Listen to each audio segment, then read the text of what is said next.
qui font peur. Bien sûr, bien sûr. Cette affaire a mis en lumière le fait que ces élus étaient très seuls. Très seuls dans la gestion quotidienne de leur ville. Le réseau aurait réalisé 100 millions d'euros de chiffre d'affaires en 10 ans. Révélation sur une enquête judiciaire hors norme.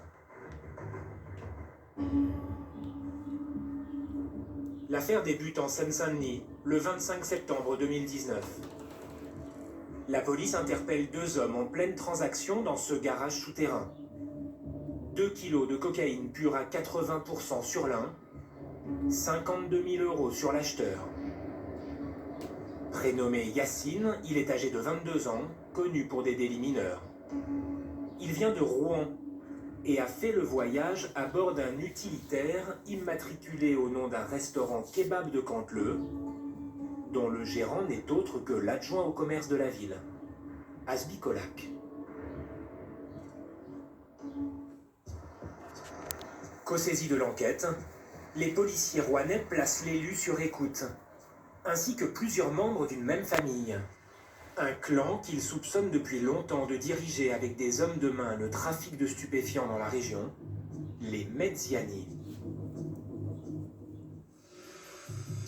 Leur fief, c'est ici, à Canteleu. La Cité Rose, un des 2 quartiers sensibles de cette ville de 15 000 habitants, 8 points de deal au total, et des interventions parfois difficiles pour les forces de l'ordre.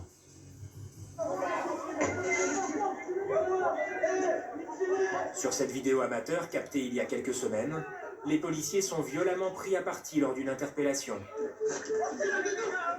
Le suspect, au sol et torse nu, parvient à prendre la fuite.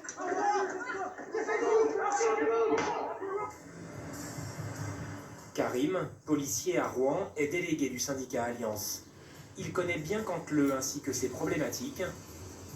Il a tenu à rester anonyme pour des raisons de sécurité. Bien sûr, un petit peu comme partout, trafic de stupéfiants, quêteurs.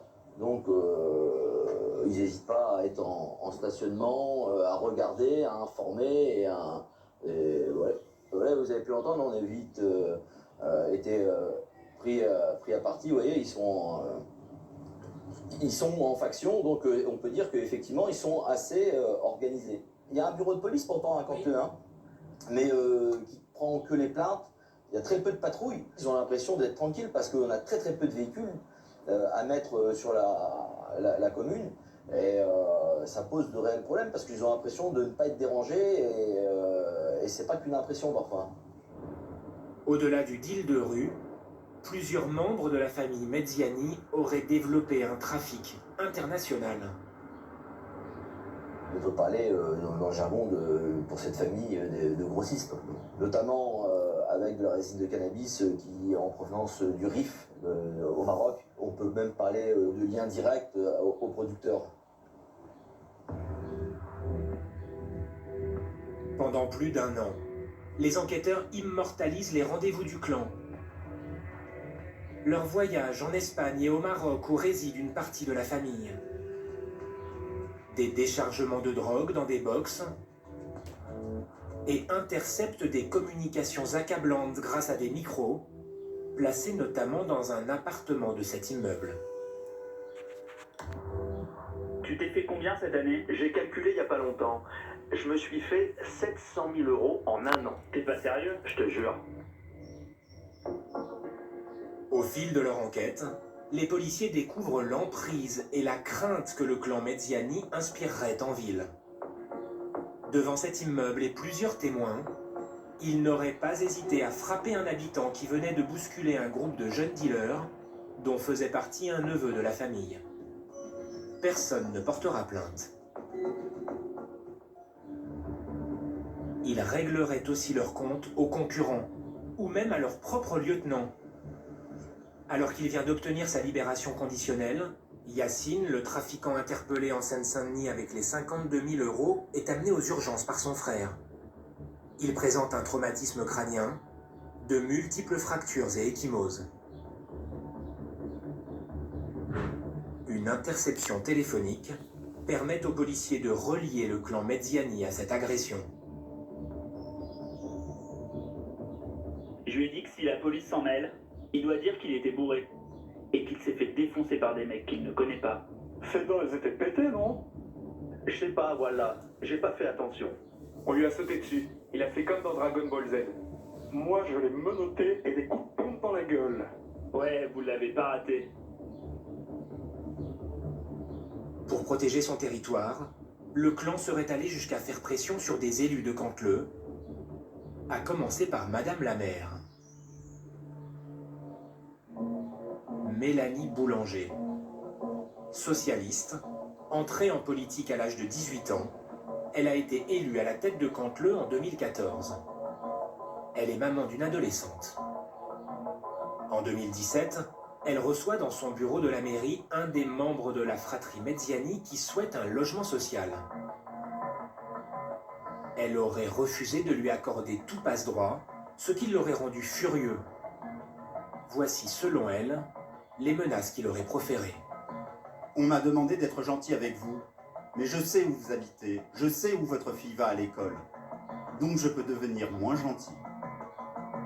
Comprenant qu'elle ne bénéficierait d'aucune protection policière, la mère aurait renoncé à déposer plainte. La crainte se serait-elle alors installée, poussant Mélanie Boulanger et son adjoint à la faute?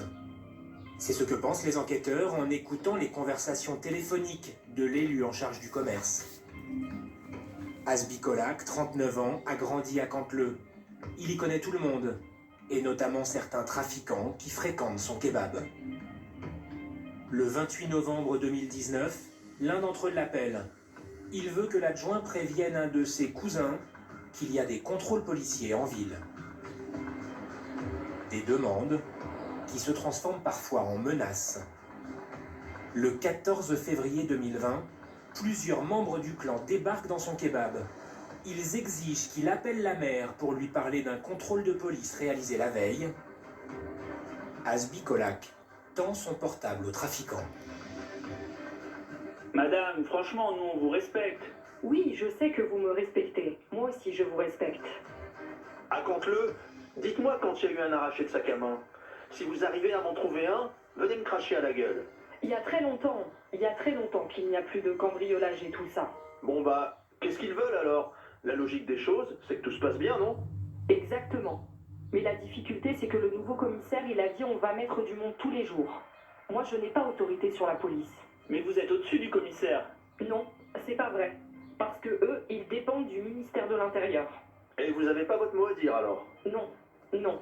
Je ne peux pas dire à la police. Vous avez votre mot à dire? J'ai pas dit qu'ils allaient vous écouter, j'ai simplement dit un mot à dire. Si vous voulez que ça dégénère, ça va dégénérer. Tout ce qui concerne l'État, la mairie, la piscine, le commissariat, la ville, on brûle tout. C'est 1000 litres d'essence, on brûle tout. Franchement, je vous le dis sans pitié. Je sais très bien ce que je dis. Peut-être que votre téléphone est sur écoute ou... J'en sais rien, c'est toujours possible. Mais donnez pas votre nom, s'il vous plaît. Voilà, donc les choses sont claires. Ils cherchent la merde. Ils vont la trouver si vous pouvez pas les raisonner. Mélanie, maintenant t'es au courant de toute la situation. Regarde, je te dis, je suis avec les 4-5 grands. On va dire que c'est nous qui dirigeons les morpions. Je vais pas te dire en un claquement de doigts demain, ça peut être en feu. C'est pas notre but. En tout cas, pas le mien. Tu sais bien, Mélanie. Tu sais comment je réagis. Eh, même le kebab à Asbi brûle aussi. Hein. Bah non, vous évitez quand même. Nous, le but, c'est que tout se passe bien. Tout le monde soit heureux. Tout le monde sourit. Voilà, c'est comme ça. Ok, Mélanie? Oui, j'appelle le commissaire. Merci, Mélanie. Bonne soirée à toi. Bon courage.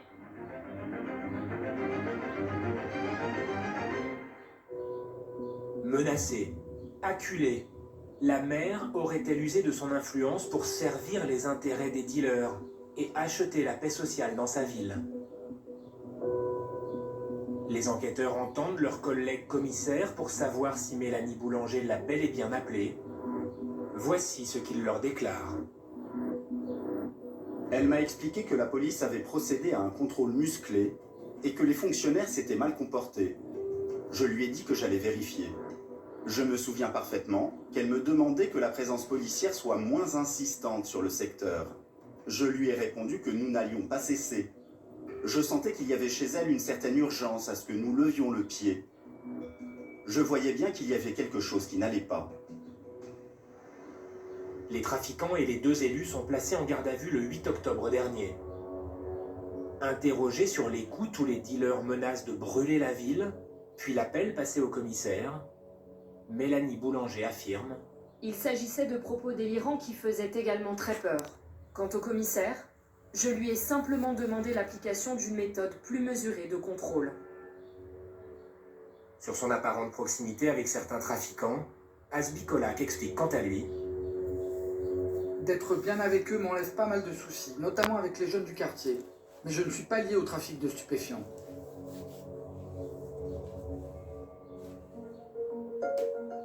Trois jours après sa sortie de garde à vue, Mélanie Boulanger convoque la presse et pendant presque 1 heure clame son innocence. À l'inverse des soupçons qui pèsent sur elle, la mère assure avoir tout fait pour lutter contre les trafics. Depuis 7 ans, je n'ai cessé de tirer la sonnette d'alarme.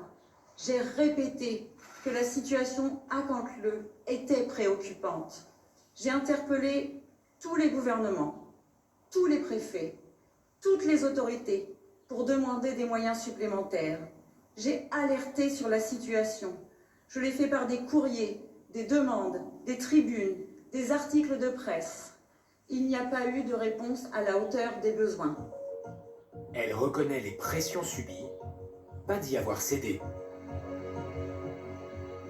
Être suivi en voiture, être attendu sur le parking de la mairie, être attendu devant chez soi, être appelé par des intermédiaires. J'ai toujours résisté, j'ai jamais eu d'énormes craintes et donc j'ai toujours fait face. Mélanie Boulanger et Hasbi Kolak ont été mises en examen 6 mois après leur garde à vue. Ni la mère, ni son avocat n'ont accepté de répondre à nos questions. Du côté de l'adjoint, seul son conseil a bien voulu nous recevoir. Selon maître Jérémy Calfon, on ne peut pas reprocher à son client d'avoir prêté son véhicule à l'un des dealers. Hasbi Kolak, c'est un cantilien historique. C'est quelqu'un qui est né, qui a grandi et qui vit à Cantleux. Quand vous êtes dans une ville depuis longtemps, vous connaissez beaucoup de monde. Et donc vous pouvez rendre des services à droite, à gauche. Ça peut être prêter un véhicule. Quand vous avez quelqu'un que vous connaissez, qui est dans votre entourage, certes lointain, mais dans votre entourage depuis petit, qui vous demande de vous rendre ce service-là, il n'y a aucune raison de penser que derrière votre véhicule va se retrouver dans une telle transaction. L'adjoint au commerce aurait aussi un argument tout simple pour prouver sa bonne foi. Un élu municipal, et encore plus un élu municipal chargé du commerce, n'a aucun pouvoir, ni pour faciliter, ni pour empêcher quelconque trafic de stupéfiants. Le trafic de stupéfiants, ça se joue avec la police judiciaire. Ça ne se joue ni avec les élus municipaux, ni avec la police municipale, qui d'ailleurs n'a pas le pouvoir de constater les infractions relatives aux stupéfiants. Donc on voit bien que cette accusation, criminologiquement, institutionnellement, elle ne tient pas une seule seconde. Les 2 élus de Cantleux, comme tous les protagonistes du dossier, sont présumés innocents. Dans quelques jours, Mélanie Boulanger et Hasbi Kolak doivent être entendus pour la première fois sur le fond par le juge en charge de l'instruction.